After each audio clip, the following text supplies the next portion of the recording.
Epstein ഫയലിലെ ഏറ്റവും മറപ്പ് തോന്നുന്ന നിങ്ങളെ ഞെട്ടിക്കുന്ന ഒരു ഇമെയിൽ പുറത്തു വന്നിട്ടുണ്ട്.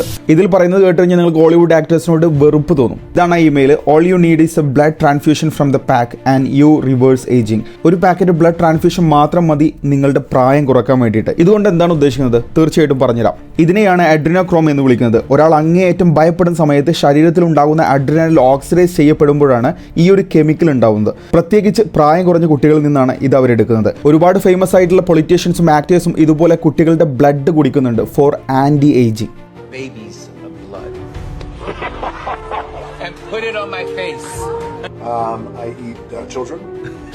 ഹോളിവുഡിലെ ഏറ്റവും വിലപിടിപ്പുള്ള കറൻസി ഇതാണെന്ന് മെൽ ഗിബ്സ് പണ്ട് പറഞ്ഞ സമയത്ത് എല്ലാവരും അദ്ദേഹത്തെ ഫൂൾ എന്നാണ് വിളിച്ചിരുന്നത്.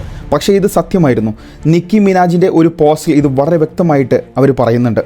പല സിനിമകളിലും ഇൻ്റർവ്യൂവിലും ഇത് വളരെ പ്രത്യക്ഷത്തിൽ തന്നെ അവർ പറയുകയും ചെയ്തിട്ടുണ്ടായിരുന്നു. ഒരുപാട് പൊളിറ്റീഷ്യൻസും സെലിബ്രിറ്റികളും ബ്ലാക്ക് മെയിൽ ഇരയാകുന്നതും ഇത്തരം ക്രൂരതയിലൂടെയാണ്. അവരെല്ലാം പല ആവശ്യങ്ങൾക്കായിട്ട് ഇതുപോലെ പാവം കുട്ടികളെ കൊല്ലുന്നതിന് കൂട്ടുനിൽക്കുന്നുണ്ട്. അതുകൊണ്ടാണ് ഇപ്പോഴും US എന്നുള്ള രാജ്യം ഒരു ഫോറിൻ കൺട്രിയുടെ അണ്ടറിൽ വർക്ക് ചെയ്യുന്നത്. ഇത്രയൊക്കെ തെളിവുകൾ വന്നിട്ടും എന്തുകൊണ്ടാണ് ഇവരെ അറസ്റ്റ് ചെയ്യാത്തത്? നമ്മളാണെങ്കിൽ ഇപ്പോഴും ഇവരുടെ സിനിമകളും അവാർഡ് ഷോകളും കണ്ട് എൻജോയ് ചെയ്യുന്നു. ഇതിനിടയിൽ ഇതിൻ്റെ എല്ലാം ഫോക്കസ് നഷ്ടപ്പെടുത്താൻ വേണ്ടി ലോകത്ത് പരസ്പരം യുദ്ധങ്ങൾ, വെല്ലുവിളികൾ, അട്ടിമറികളും. നമ്മൾ ശരിക്കും ഒരു ഡിജിറ്റൽ പ്രിസണിലാണ് ഇപ്പോൾ ജീവിക്കുന്നത്. എല്ലാം planned and controlled by. Seriously, it's time to demand our justice. See you soon.